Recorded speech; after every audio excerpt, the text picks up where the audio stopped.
le podcast Logistique Québec, la logistique d'ici pour tous. Allô Maude, Salut Billy! aujourd'hui on va parler de la logistique, mais du côté plus corporatif, plus entreprise de la logistique, OK? Maude, tu es et tu seras toujours étudiante, d'après moi, OK? Mais en plus, tu as une carrière et tu travailles dans le monde des affaires, OK? Il est comment ce passage-là là, par rapport à, pas nécessairement à quelle entreprise, mais par rapport on passe de l'étudiant là, au travailleur. Toi, c'est spécial parce qu'en même temps, tu restes aussi étudiant. Mais il est comme, c'est-tu un clash? C'est une transition? C'est une transition EV facile? C'est quoi? Hey, c'est une bonne question. Moi, j'ai envie de dire que je m'attendais à un gros clash et ça l'a pas été. Ça a été moins pire que je pensais. OK. Quand j'écoute d'autres personnes parler, c'est différent. Je pense que je m'étais bien préparée aussi, puis que de la façon dont j'étudie, puis de la façon dont les cours que j'ai décidé de prendre ont été montés, c'était quand même adapté au monde de la pratique. Par contre, je parle au niveau des certains concepts. Au niveau de la gestion, là, il y en a de la théorie à l'école, mais on peut jamais le comprendre tant qu'on ne l'a pas vécu. Là. OK. Ça, c'est sûr. Fait que là, si je résume, là, ce que j'entends, tu sors de l'école, c'est pas les horaires, c'est pas la cadence du travail, puis là, spécialement en logistique, là, ça peut être intense. Là. Ça, ce bout-là, ta carapace était là, puis ta capacité était capable, était là, était au rendez-vous. Toi, c'est plus par rapport à tout l'aspect humain qui en découle, puis relationnel, puis mais encore, approfondis ça, c'est intéressant. Vrai, dans le sens que je suis arrivée, puis, tu sais, on avait... j'ai pas eu de clash au niveau des termes, au niveau de la de la réflexion en arrière de « Ah, bon, ben on devrait gérer tel type d'entreposage de telle façon. » Honnêtement, dans l'entreprise où est-ce que je suis arrivée, la théorie, la pratique, c'est quasiment la même chose en termes de gestion des opérations. Par contre, quand on rentre, l'aspect, c'est niaiseux, là, mais juste l'aspect syndical, l'aspect des équipes de travail, des meetings, de gestion des personnalités de tout le monde. Les profils des gens. C'est ça, les profils des gens. Moi, c'est un gros... découler. C'est ça, moi, c'est un gros intérêt de tout le temps essayer de comprendre les gens dans tout ça. Oui, ben, c'est intéressant. C'est ça, là, dans le sens que ça, je m'attendais pas à ça. Puis aussi, ben, c'est sûr que la cadence aussi, je suis habituée que pendant mes études, c'était tout le temps go, go, go avec l'implication, puis tout ça, les fins de session. Fait que j'ai jamais eu comme été aux pauses, puis c'était pas des vacances pour moi être à l'école.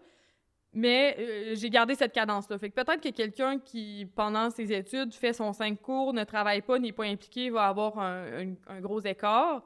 Mais je pense que sinon, ça se vit bien. Puis ça dépend aussi de l'entreprise dans laquelle tu arrives, parce que moi, ça a commencé aussi progressif. Si des jobs d'étudiants, j'imagine, des jobs exactement. Pendant l'été, j'ai eu des différents stages où est-ce que là, j'avais quand même beaucoup de responsabilités pour un stage, mais ça me laissait être autonome. Fait que je pense que tout le parcours que j'ai eu en termes d'emploi, puis c'est un peu tout arrivé par hasard, là, mais ça m'a donné assez d'autonomie pour arriver sur le marché du travail puis pas me sentir comme trop accaparée par tout ça. Mais je comprends, c'est ça. Tu sais, l'idée du podcast, c'est d'aider, c'est le partage dans le monde de la logistique. Fait que s'il y a des étudiants présentement qui nous écoutent en logistique, ils n'ont pas tant à se préparer sur la cadence puis le rythme soutenu du travail. Non, parce que ça s'adapte, ça.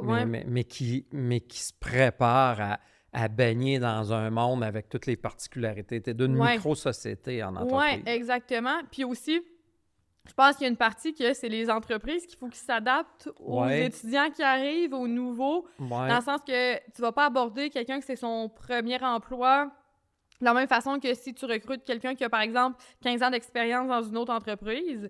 Surtout en logistique aussi, dans le sens que tu peux engager quelqu'un au transport, par exemple, puis là, ça fait plusieurs années qu'il a de l'expérience. Bien, lui, en dedans de 2 mois, il va être très à l'aise de pouvoir être dans son rôle, faire les appels, être en relation avec les transporteurs, par exemple. Tandis que si tu as engagé quelqu'un qui est nouveau, qui n'a jamais fait ça, bien, il va avoir besoin d'un peu plus d'accompagnement puis tout ça. Fait que je pense que c'est aux entreprises aussi à être en mesure d'identifier le niveau d'autonomie de la personne puis de s'assurer de bien l'encadrer.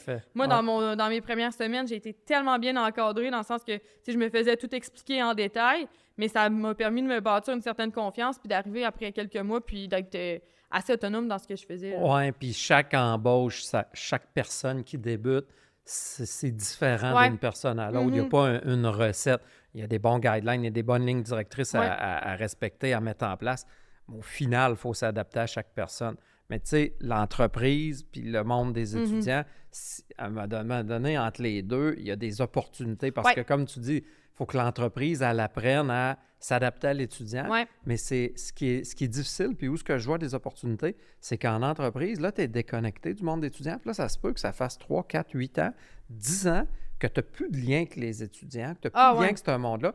Bien, c'est aux entreprises aussi à se retourner puis aller essayer de combler ce gap-là en se rapprochant des institutions. Et l'inverse, les institutions, l'université, entre autres, là, spécialement administration logistique, c'est le domaine qu'on parle, bien, on devrait se rapprocher des entreprises, puis les entreprises devraient se rapprocher pour combler ce gap-là. Parce que oui, les philosophies changent, puis tu dis ce qui t'impacte, c'est le bout, le clash que tu as trouvé, c'est de t'adapter à l'écosystème humain là, dans l'histoire, hein? Puis les personnalités de tous et chacun. Bien ça se prépare, ça. Puis si les entreprises sont bien connectées sur les mentalités des étudiants, les mentalités des futures générations, les mentalités, les façons de penser, les façons de faire, les façons de parler, bien le clash va être juste moins gros, là. Puis moi, je vois un peu un nouvel employé qui sort de l'université ou qui sort du cégep comme un enfant de 3 ans que sa question préférée, c'est « mais pourquoi? » Fait que là, pourquoi telle affaire? Oui, mais pourquoi? Fait que, sans arrêt. Mais ça fait tellement re-questionner l'ensemble des façons de faire d'une entreprise parce que là, la personne a dit « pourquoi vous faites ça comme ça? » Puis là, tu dis « ben parce qu'on le fait de même depuis longtemps. » Puis là, finalement, mais peut-être que la personne, elle a vu une autre théorie, puis elle va demander pourquoi c'est pas comme telle théorie. Et là, finalement, ça fait re-questionner. C'est sûr qu'il y a des choses que la personne qui arrive de l'université va pas avoir 100% des réponses à tout. Non, mais ça reste il y a 100% des pourquoi. Il y a 100% des pourquoi. Puis la minute que la personne est dans un climat où est-ce que elle ressent qu'elle peut poser autant de questions qu'elle veut, moi, c'est ça que j'ai senti, mais je pose des questions, puis là, finalement, on fait évoluer les choses avec mes questions d'incompréhension. Puis le fait que j'arrive avec une vision un peu green de tout ça, où est-ce que j'ai aucune idée de comment les processus marchent, avec des gens qui sont, surtout en opération, très micro dans le processus, dépendamment des rôles. Parce que oui, il va y avoir des rôles un peu plus stratégiques, mais au final, il y a beaucoup de personnes qui vont être micro dans chacune, puis maîtres de chacune de leurs parties du processus pour que ça fonctionne en logistique. Mais ça te prend quand même une certaine maturité dans les entreprises. Oui. Puis ça, je le constate depuis les 15-20 dernières années. Tu sais, c'est toujours en mode opportunité d'amélioration. Oui. Parce qu'à un moment donné, il faut... Tu sais, les pourquoi, ils se posent, mais à un moment donné, il faut que tu ailles un petit peu plus loin que juste la réponse de « on a toujours fait ça comme ça » ou « c'est comme ça à cause de X, Y, Z raison ». À un moment donné, les pourquoi, il faut que tu les amalgames ensemble pour arriver à « ah, bien, on va peut-être remettre en question. » Pourquoi on ne remettrait pas en question? Bien, ça te prend une certaine maturité dans le monde des affaires pour être capable de s'ouvrir à ça. Mais c'est de préparer le terrain pour ça. Tu sais, les entreprises ont tout à gagner à se rapprocher des étudiants, des universités, des cégeps, des écoles de métier pour bien préparer cette entrée-là sur le monde du travail. Là. Puis là, je parle en logistique. Là. Bien, oui, d'une part des étudiants, mais je pense aussi que tout le volet expertise des autres dans le domaine. Par exemple, on a une entreprise qui est super focusée sur ses opérations, mais peut-être que d'aller visiter son voisin dans le parc industriel ou d'inviter son voisin à le visiter dans le parc industriel, c'est tous des éléments qui vont permettre d'avoir ce regard-là de pourquoi qu'on voit avec les étudiants qui est très présent. Mais là, de l'expliquer à quelqu'un d'autre dans ton domaine, ça te permet d'aller questionner, de reposer des questions, puis de voir, OK, mais eux font ça. Puis moi, ça m'est déjà arrivé de faire une journée, là. On est allé visiter une entreprise le matin, puis l'après-midi, eux sont venus nous visiter. Donc, on a fait 2 heures de leur côté, 2 heures du nôtre. Mais finalement, nous, on est ressortis de là-bas, là, le matin, on a pris plein de photos. OK, tel équipement, pourquoi qu'on n'a pas ça? Puis eux sont arrivés en après-midi, puis ils prenaient également plein de photos de dire « Hey, ça, c'est une bonne idée! » Puis tu sais, c'était aussi niaiseux qu'avoir un stopper sur un élément d'entreposage pour permettre que les boîtes ne tombent pas. Ils ont dit « Nous autres, on a tout le temps ce problème-là, puis on sait pas. » Puis là, nous autres, mais on s'est fait des petits stoppers. Fait que tu sais, c'est juste des niaiseries comme ça que opérationnellement, ça va leur sauver du temps. Là. Ta collaboration-là, là, tu sais, elle n'est pas innée souvent dans les entreprises. Il faut la développer, il faut cultiver ça parce que ça se fait pas tout seul. Puis à un moment donné, spécialement en logistique, tu tombes dans ton processus, dans ton pattern, puis là, tu n'en sors pas. Parce que tu tombes micro, puis là, tu n'as pas dans l'idée d'aller voir ailleurs. Mais ça, il faut au travers de nos podcasts, puis au travers de ce qu'on parle, il faut créer, faut que le moment soit propice à ce que les gens collaborent ensemble. Parce que l'aspect collaboration, tu as raison, au-delà des business, les entreprises versus les écoles, c'est les entreprises en telles. C'est tout un step, puis il ne faut pas que l'entreprise, elle se bloque. Là. Souvent, on est pris dans ce piège-là, moi le premier. On se bloque à penser qu'on a fait tout le tour de la question, puis on sait tout à gang à l'interne. Non, à l'interne, on peut être bon, on peut être moins bon, on peut s'améliorer, mais on ne sait pas tout. Puis c'est le fait d'aller à l'externe, dans un mode collaboratif, pour aller rencontrer des gens, des entreprises, des nouvelles façons de faire. C'est ça qui fait que, on va aller faire second-guesser nos idées. On va aller, tu sais, il y a des collaborations avec d'autres entreprises, mais il y a d'autres choses aussi. Là, il me vient dans la tête, là, c'est niaiseux, mais un regroupement d'ingénieurs, là, ça peut te challenger assez pas pire, peu importe le sujet de ce que tu y amènes. Là. Tu sais, fait qu'il faut que les entreprises, on arrive à aller là, à amener les discussions dans ce sens-là. C'est pas juste par rapport aux étudiants. Il y a d'autres étapes à ça pour que les écosystèmes s'améliorent tout le temps. Oui. Mais, tu sais, je pense que, je dirais, là, je fais au moins une visite par mois, soit à l'extérieur où est-ce que je vais visiter une entreprise ou que je reçois des gens où est-ce que je travaille qui ont fait visiter. Puis une fois par mois, là, je pense que c'est au minimum. Là, des fois, c'est 2 puis 3. Là, je pense que je suis rendue à 4e dans le mois d'avril. Donc, c'est ça, 4e pour un seul mois, puis le mois n'est pas fini. Là. Donc, tu sais, pour donner une idée, tu sais, c'est quand même assez... oui, c'est demandant en temps, mais au final, à chaque fois, j'en apprends de prendre cette heure et demie-là dans mon mois, de dire, ou même dans ma semaine, de dire, bon, mais je dédie ce temps-là à que ce soit un fournisseur qui vient nous visiter, que ce soit des clients, que ce soit des étudiants, que ce soit nos voisins, des amis dans l'industrie, ou même des fois, tu sais, ça peut aller même... Des professeurs ou on a parlé lors des ingénieurs un peu, là. Toutes des choses comme ça qu'on arrive à un moment où est-ce qu'on se fait challenger, puis il en ressort tout le temps une ou deux questions de pourquoi ça marche comme ça nos processus, ou même par la suite, on va se faire réécrire quelques mois après. « Hey, on a vraiment aimé la visite la dernière fois, on a pensé à telle chose, voulez-vous venir nous visiter? » Tu sais, ça prend de l'ampleur tout ça, là. Mais c'est drôle que tu me parles de ça parce que dans la dernière année, le moment où je me suis dit, tabarouette, que je viens de m'inspirer là, ça n'a pas de sens. On était invités, c'était toi puis moi, là, on allait parler de notre industrie dans une conférence à l'Université Laval, le CIREL, pour ne pas le nommer. Puis quand on a présenté là, c'était super. On a été challengés, on s'est fait poser des questions. Les gens qui étaient là, c'était vraiment des grands chercheurs qui comprenaient leur matière. Mais le bout le plus intéressant, ou ce que je me suis accompli le plus, c'est le bout que j'étais assis dans la salle puis que j'écoutais les conférences. C'était incroyable, du monde qui était complètement dehors de mon univers. Ça restait quand même la logistique, là.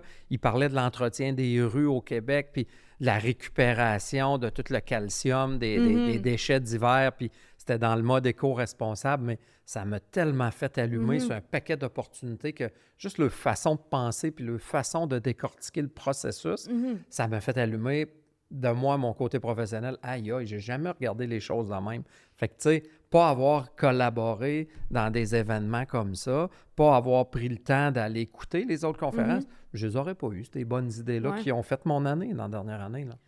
Bien, c'est certain. Puis je pense aussi que, tu sais, toi, tu as eu ce constat-là en faisant des rencontres puis en allant participer à des événements où est-ce que tu reçois de l'information, qu'il y a des conférences. Puis moi, je vois à l'envers aussi j'ai des collègues étudiants, surtout, moi, en premier cycle, mais deuxième, troisième cycle à l'université, qui essayent de se faire embaucher, puis parce qu'ils n'ont pas d'expérience, parce qu'eux, ils ont justement continué au niveau école tout le long de leur parcours, puis ils n'ont jamais vraiment travaillé. Surtout aussi des étudiants internationaux. Ils ont énormément de misère à se trouver un emploi par la suite parce que, justement, ils n'ont pas d'expérience, puis ils arrivent aussi à un moment où est-ce que...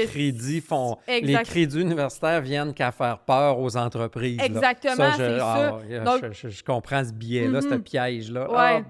Puis justement, d'essayer d'aller faire des projets en collaboration, de recherche. Moi, mon projet de maîtrise a été fait en collaboration avec une entreprise. Mon projet de doctorat, ça va être la même chose, de le faire en collaboration avec une entreprise. Le tout dans le but de, justement, c'est bien plus intéressant pour moi de travailler sur des vraies problématiques, puis ça me rend beaucoup plus attrayante aussi sur le marché du travail après. Puis c'est bien plus le fun aussi pour une entreprise de un peu sous-traiter ce projet-là d'analyse. Puis eux, ça leur permet d'avoir une nouvelle vision des choses, de re-questionner leurs opérations.